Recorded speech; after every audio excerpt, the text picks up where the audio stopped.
À l'époque de mes vidéos sur BitTensor et Render, et même il y a quelques mois quand je faisais mes vidéos sur Ionet et Ethereum, j'avais une vision beaucoup moins aboutie de la sphère crypto-IA dans son ensemble. J'ai encore beaucoup de choses à apprendre, mais j'estime que j'ai quand même pas mal progressé depuis. Maintenant, je suis un peu plus humble quant au fait d'essayer de déterminer quels seront les quelques gagnants de ce narratif, vu à quel point c'est un milieu en pleine ébullition qui regorge de plus en plus d'acteurs intéressants. L'intersection de la crypto et de l'IA est un domaine tellement vaste aujourd'hui qu'on peut le catégoriser en sous-secteurs. Et un des sous-secteurs les plus connus aujourd'hui, c'est celui des agrégateurs de GPU, où l'on retrouve des projets comme Akash, Ionet ou Ethereum. Mais vous allez voir dans cette vidéo que je vous ai trouvé le nouveau projet ultra prometteur de ce domaine, sachant qu'il y a de fortes chances que vous en ayez encore jamais entendu parler, ou extrêmement peu tout au plus. À la base, cette vidéo devait regrouper 2 autres projets IA, pour faire une genre de série à la suite de mes 2 vidéos où je parlais de 3 projets crypto IA prometteurs encore inconnus. Mais au final, je me suis rendu compte que chaque vidéo c'était 3 fois plus de taf, car je devais dig 3 projets différents, et qu'à part pouvoir avoir une miniature qui ressemble à un top 3 altcoin pépites, ça n'était pas vraiment nécessaire. Du coup, je me suis dit que ça pouvait être cool de plutôt créer un format capsule, où je présente un seul projet en genre 15 minutes max, comme ça vous aurez des vidéos plus souvent, avec des formats plus concis et plus digestes, et moi derrière, ça me facilite la tâche, et ça me permet d'avoir plus de flexibilité si je veux aborder qu'un seul projet IA sans systématiquement avoir à en traiter 3 à chaque fois. Donc voilà, n'hésitez pas à me dire ce que vous pensez de ce nouveau type de format en commentaire, et si vous voulez me soutenir, surtout en ces temps de désintérêt complet du marché, ça m'aiderait vraiment si vous pouviez liker, commenter, partager la vidéo, et vous abonner à la chaîne si vous faites partie des 75% de viewers non abonnés. Le projet de cette vidéo, c'est Hyperbolic, un projet qui a pour objectif de fournir des services de GPU à la demande et d'inférence qui se veulent ultra accessibles pour n'importe quel développeur ou chercheur à travers le monde. Un rapport du célèbre fonds d'investissement américain A16Z explique que la majorité des entreprises d'IA dépensent plus de 80% de leur capital dans des ressources informatiques type GPU. Et donc Hyperbolic développe des solutions pour résoudre ce problème, tout ça de façon décentralisée et accessible à tous. Le premier produit d'Hyperbolic, c'est un service d'inférence de modèles d'IA, que ce soit des modèles de texte, d'images et même d'audio. Hyperbolic met à disposition une partie des meilleurs modèles open source, comme Llama 3.405b pour la génération de texte, qui est le dernier modèle du géant Meta, ou comme Hermès 3, qui est une version fine-tunée du modèle de Meta censée être encore plus performante, sachant que c'est un modèle mis au point par Nous Research, une entreprise de recherche qui construit sur un subnet de BitTensor. Ensuite, pour la génération d'images, on retrouve des modèles comme Flux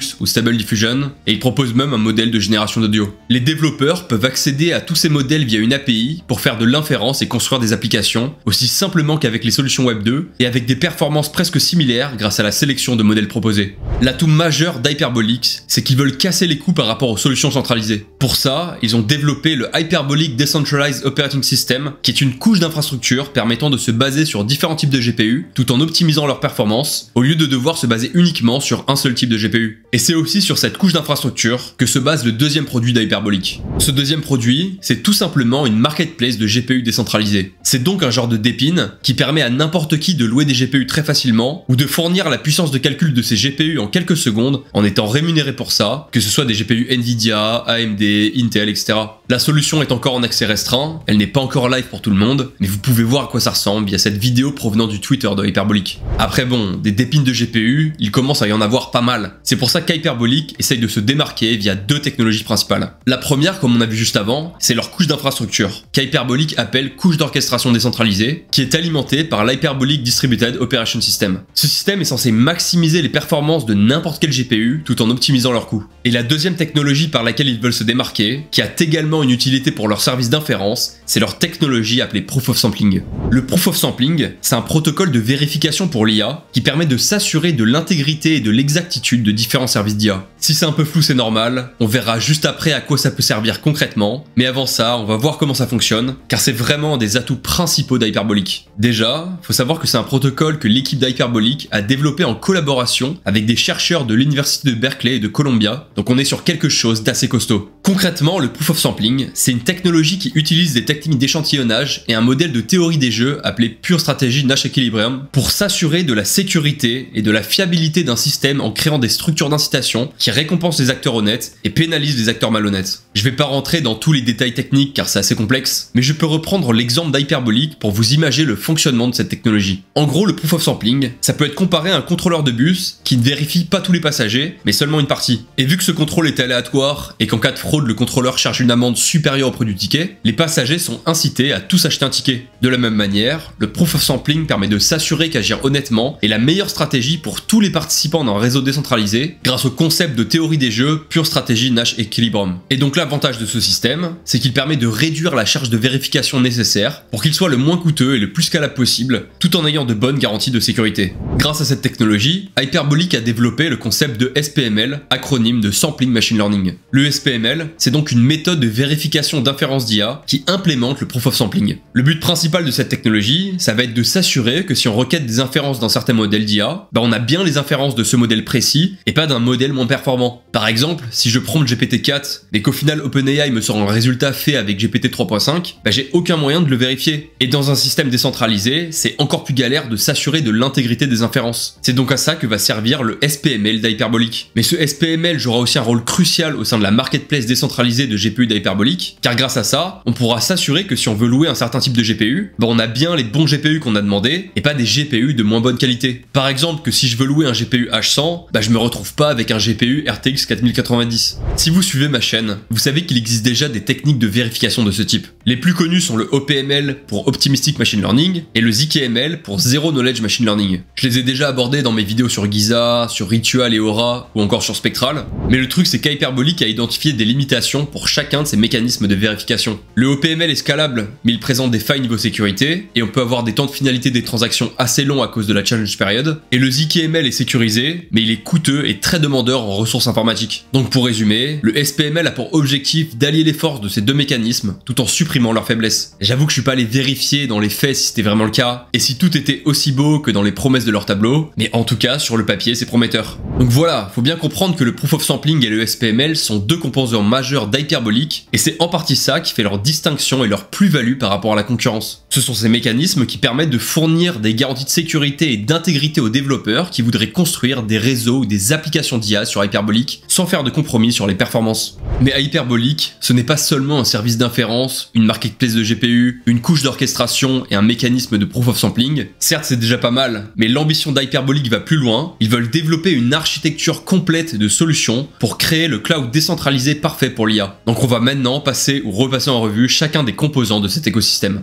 À la base de tout ça, on a la couche d'orchestration décentralisée alimentée par le Hyperbolic Decentralized Operation System, dont on a déjà parlé un peu plus tôt. C'est cette couche qui va gérer tout le dépine de GPU, qui va optimiser leur performance et leur utilisation, et qui va permettre d'alimenter en puissance de calcul les services d'IA, comme par exemple les services d'inférence. Juste au-dessus de cette couche d'orchestration, on retrouve donc la couche avec tous les services d'IA. Pour l'instant, Hyperbolic s'est beaucoup concentré sur l'inférence de modèles d'IA, mais Hyperbolic veut que cette couche supporte aussi l'entraînement de modèles d'IA et leur fine-tuning, ainsi que l'évaluation de modèles et d'autres tâches un peu plus complexes à expliquer. C'est aussi sur cette couche que les développeurs pourront construire ou déposer leurs modèles, et Hyperbolic veut même permettre à ces développeurs de collaborer et rendre possible la synergie entre différents modèles et agents IA. Ça parle même de super intelligence, mais bon, on n'y est clairement pas encore. Ensuite, lié à ça, on va avoir la couche de vérification avec le Proof of Sampling qui va permettre de s'assurer de l'intégrité et de la sécurité des services d'IA. Sachant que ces résultats d'inférence pourront également être intégrés sur d'autres Layer 1 ou Layer 2, comme Ethereum, NIR, Polygon, etc.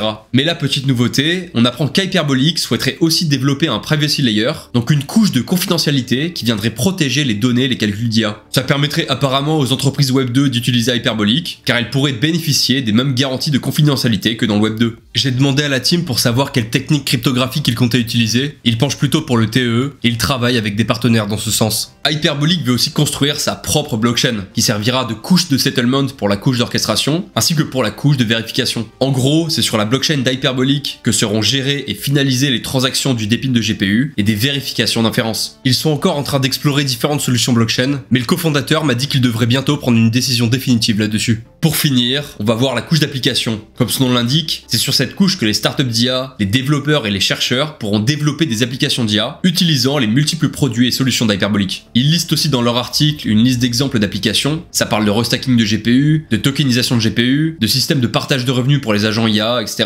Donc pour résumer, Hyperbolic c'est un écosystème complet de solutions pour l'IA, avec actuellement un focus sur la couche de dépine et sur la vérification d'inférence pour les services d'IA. Hyperbolic vient donc à la fois concurrencer des projets comme Akash, Ionet, Aethir, Netmind sur le côté d'épine, et à la fois des projets comme Aura ou Modulus sur la partie vérification. On peut aussi noter qu'Hyperbolic fait partie des 6 premiers projets à rejoindre l'incubateur IA de NIR. Donc c'est plutôt cool car c'est un gage de crédibilité et de qualité pour le projet, et ça veut dire qu'Hyperbolic bénéficiera probablement d'une forme de soutien de la part fondateur de NieR. Ils ont aussi récemment fait un partenariat avec eux pour permettre au produit NieR AI de se brancher sur le réseau de GPU d'Hyperbolic pour alimenter leurs outils d'IA. Hyperbolic a aussi noué des partenariats avec d'autres projets IA comme MyShell, Bagel Network, Mira, OG Labs ou encore Black Forest. J'aimerais aussi attirer votre attention sur les fondateurs derrière le projet. Hyperbolic, c'est un projet qui a été cofondé par Jasper Zhang et Yu Changjin. Jasper Zhang, il a travaillé 2 ans en tant que quantitative researcher de Citadel, qui est une grosse entreprise de market making américaine, et il a fait un peu moins d'1 an chez Avalabs, donc la fondation derrière Avalanche, en tant que senior blockchain researcher.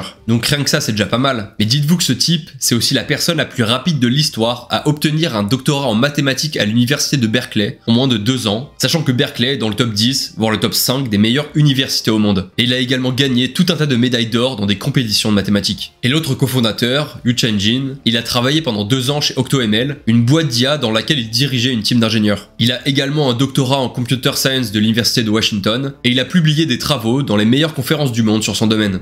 Bon voilà, globalement les 2 fondateurs d'Hyperbolic, c'est pas des guignols, et le reste de l'équipe est plutôt sympa aussi. On retrouve entre autres d'anciens développeurs de chez Consensus ou Avalanche. D'ailleurs, cette fine équipe a réussi à lever 7 millions de dollars en juillet auprès de Polychain Capital et Faction, avec des angel investors comme l'ancien CTO de Coinbase, comme le fondateur de Polygon ou le fondateur de NieR. Selon moi, il y a donc de bonnes chances qu'Hyperbolic fasse parler de lui dans les prochains mois et arrive à apporter de solutions véritablement utiles et utilisées. D'après le fondateur, ils auraient déjà connu en juillet un plus 1000% de croissance de leurs utilisateurs journaliers. Bon après, on ne sait pas de quel chiffre ils partaient, mais c'est tout de même significatif. Ce sont les seuls fournisseurs du marché du base model de Llama 3.1 405B. Ils proposent des modèles comme Flux.1. Ils viennent d'ajouter le Reflection 70B. Bon, il y a des chances que je vous parle chinois en citant les noms de ces modèles, mais retenez juste que c'est plutôt stylé de les mettre à disposition sur leur plateforme, car ce sont vraiment parmi les meilleurs modèles open source. La plateforme d'Hyperbolic semble vraiment tout autant, voire plus facile à utiliser que des solutions équivalentes Web 2. D'ailleurs, pour ça, j'ai aussi demandé l'avis d'Hugo SQR, un jeune développeur qui a lancé une série de vidéos un peu build-in public où il montre le développement de son projet IA. N'hésitez pas à le suivre d'ailleurs. Et du coup, il m'a bien confirmé que l'expérience utilisateur d'Hyperbolic était très cool. En plus de ça, les fondateurs derrière le projet ont clairement des profils d'énormes cracks avec un gros cerveau. C'est d'ailleurs pour ça qu'ils ont développé un tout nouveau protocole de vérification, le Proof of Sampling, qui semble aussi très prometteur dans son domaine. Après, je peux également vous partager les limites que j'ai relevées pour le projet. Déjà, un point d'attention assez évident, c'est la concurrence. On en a déjà listé certains, mais Hyperbolic s'attaque au marché des GPU, où on a déjà des acteurs comme Akash, Ionet, iTier, etc.